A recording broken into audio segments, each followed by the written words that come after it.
Drama serial मोहरा की next episode बहुत ही ज़्यादा इंटरेस्टिंग होने वाली है। आने वाली एपिसोड में आप देखेंगे कि लोगों की तरह तरह की बातें सुनकर अनुषा को बिल्कुल भी समझ नहीं आ रही कि अब वो क्या करे। अनुषा अच्छी तरह से समझ चुकी है कि इसकी वजह से इसके घर वालों की बहुत ज़्यादा बदनामी हो चुकी है और इसकी माँ और बहन अब किसी को मुंह दिखाने के लायक नहीं रही, क्योंकि सब लोगों के सामने इनकी बहुत ज़्यादा बदनामी हो चुकी है।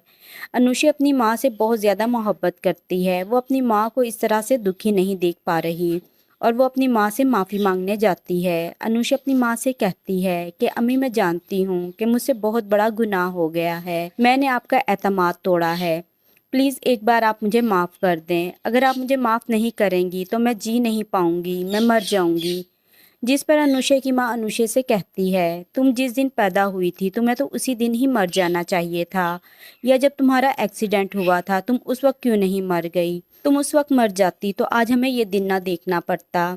तुमने मेरी बरसों की बनाई हुई इज्जत मट्टी में मिलाकर रख दी। तुम्हारी वजह से आज दुनिया वाले मेरी दूसरी बेटी को भी बदकिरदार कह रहे हैं, जिसमें कि इसका कोई भी कसूर नहीं। मैं तुम्हें कभी भी माफ नहीं करूंगी। अनुषा अपनी माँ के पांव पकड़ती है, लेकिन इसकी माँ उसे माफ नहीं करती और वहां से चली जाती है। अनुषा से ये सदमा बिल्कुल भी बर्दाश्त नहीं होता। अब वो फैसला कर लेती है कि उसे जीने का कोई हक नहीं, तो वो अपने हाथ की नब्ज काट लेती है। जैसे ही अलीज़े अपने कमरे में आती है तो अनुषा को खून में लथपथ देकर चीखना चिल्लाना शुरू कर देती है। वो एम्बुलेंस को बुलवाकर अनुषा को जैसे ही हॉस्पिटल के लिए ले जाने लगती है तो रास्ते में ही अनुषा अपनी जान की बाजी हार जाती है। आने वाली एपिसोड्स बहुत ही ज्यादा इंटरेस्टिंग होने वाली हैं।